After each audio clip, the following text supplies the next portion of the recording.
Hey guys, what's up? I hope you all are doing well and just enjoying your quarantine period. So, today we will discuss about financial emergency as mentioned under part 18th of our constitution and mentioned under article number 360. Okay, and this is the part 3 of our emergency provision. Okay, so let's start. So, what were the grounds of declaration?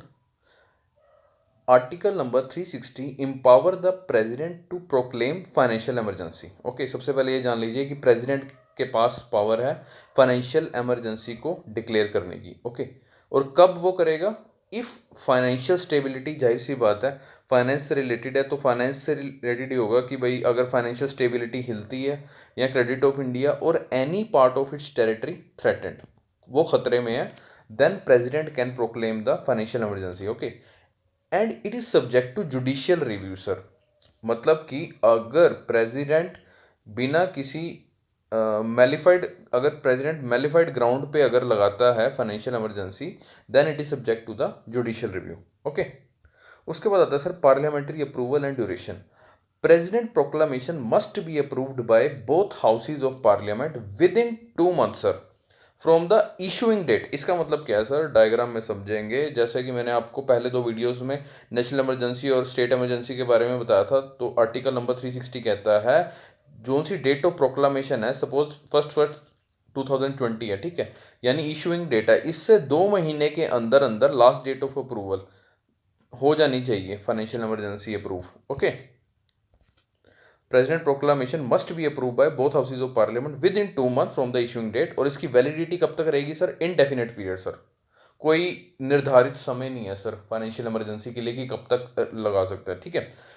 No maximum period sir. जैसे for example जैसे state emergency के लिए maximum period कितना है sir? 3 years, ठीक है। National emergency के लिए मैक्सिमम पीरियड कितना है? नहीं है सर, उसको भी इनडेफिनेट पीरियड के लिए है validity. Repeated parliamentary approval not required for its continuation. अगर फाइनेंशियल इमरजेंसी हमने कंटिन्यूटी में रखनी है तो इसके लिए कोई पार्लियामेंट्री अप्रूवल नहीं चाहिए रिपीटेड।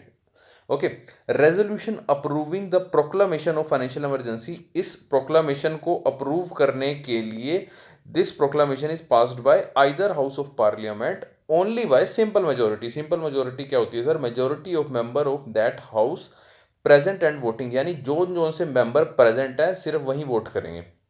ओके, उसके बाद आता है सर आपका रिवोकेशन, यानी फाइनेंशियल इमरजेंसी को हम खारिज कैसे करेंगे, खत्म कैसे करेंगे सर? इसको खारिज कौन करेगा सर? प्रेसिडेंट करेगा। कब कर सकता है सर? किसी भी वक्त, any time by subsequent proclamation and such proclamation not required parliamentary approval. यानी फाइनेंशियल इमरजेंसी को खत्म करने के लिए हमें पार्लियामेंट के अप्रूवल की जरूरत नहीं है सर, ये चीज ध्यान रखना, ठीक है। स्टेट इमरजेंसी में स्टेट इमरजेंसी में भी पार्लियामेंट के अप्रूवल की जरूरत नहीं है। नेशनल इमरजेंसी में है। किसकी? लोकसभा की। सिर्फ लोकसभा की अप्रूवल की जरूरत है बाय सिंपल मेजोरिटी और 1/10 of member of that house. Okay, उसके बाद आता है sir effects of financial emergency. Financial emergency के क्या इफेक्ट है? जाहिर सी बात है फाइनेंशियल इमरजेंसी किससे रिलेटेड हुई है कि भाई फाइनेंस कम पड़ गए हैं, फाइनेंस की स्टेबिलिटी में गिरावट आ गई है, ठीक है, पैसे कम पड़ गए हैं, कुछ भी। रिडक्शन ऑफ सैलरीज और अलाउंस ऑफ ऑल और any class of person serving in the state. या तो सैलरियाँ कम कर देंगे सर वर्करों की, या अलाउंसेस कम कर देंगे, ठीक है, उन वर्करों की, उन लोगों की, उन सर्विस मैन की जो कि स्टेट के अंडर काम करते हैं। And reservation of all money bills और other finance bill for consideration of president after they passed by state legislature. जैसा कि आपको पता होगा state legislature money bill pass करेगी, उसके बाद जाता है गवर्नर के पास एसेंट के लिए, लेकिन वो गवर्नर किस के लिए रख देगा? प्रेसिडेंट के पास के लिए रिजर्व रख देगा, ठीक है। और president can issue direction for reduction of salaries और अलाउंसेज ऑफ ऑल और any class of person serving union, यानी सेंटर में भी जो सर्व कर रहे हैं, और जजेस ऑफ सुप्रीम कोर्ट और हाई कोर्ट। पेपर में आपको पूछेगा कि सिर्फ सुप्रीम कोर्ट के जजेस की कर सकता है? नहीं सर, सुप्रीम कोर्ट हो चाहे हाई कोर्ट हो। ओके, और during financial emergency centre acquire full control over state, ये चीज ध्यान रखना sir, full control over state. Okay, तो जैसा कि नेशनल इमरजेंसी और स्टेट इमरजेंसी में पहले दो वीडियोस में डिस्कस कर चुका हूँ, ठीक है, आप प्लेलिस्ट में जाके पॉलिटी वाले सेक्शन में देख सकते हैं, ठीक है। तो नेशनल इमरजेंसी, और मैंने सोचा कि स्टेट इमरजेंसी एक बार फिर से रिवाइज कर लेते हैं इसी वीडियो में। नेशनल इमरजेंसी किन ग्राउंड्स पे लगाई जा सकती है सर? ये लगाई जा सकती है वॉर, एक्सटर्नल एग्रेशन और आर्म्ड रिबिलियन, जिसमें से वॉर और एक्सटर्नल एग्रेशन क्या है? एक्सटर्नल इमरजेंसी के अंदर आते हैं, और आर्म्ड रिबिलियन आता है इंटरनल इमरजेंसी के अंदर आता है। ओके। और स्टेट इमरजेंसी लगाने के लिए प्रेसिडेंट अपने आप लगा सकता है या फिर उसको गवर्नर रिपोर्ट देगा, और if state fails to give effect to any direction from centre, अगर स्टेट सेंटर के दी हुई डायरेक्शन को पूरा नहीं कर पाई, या फिर लास्ट है state can not carried on in accordance with the provision of constitution. Okay. State executive और नेशनल इमरजेंसी की अगली प्रोविजन है, स्टेट एग्जीक्यूटिव और लेजिस्लेचर कंटिन्यू फंक्शन करेंगे, लेकिन इसमें क्या है, स्टेट एग्जीक्यूटिव डिसमिस हो जाएगी, और इसमें क्या है, centre has concurrent power on administration और लेजिस्लेशन इन स्टेट।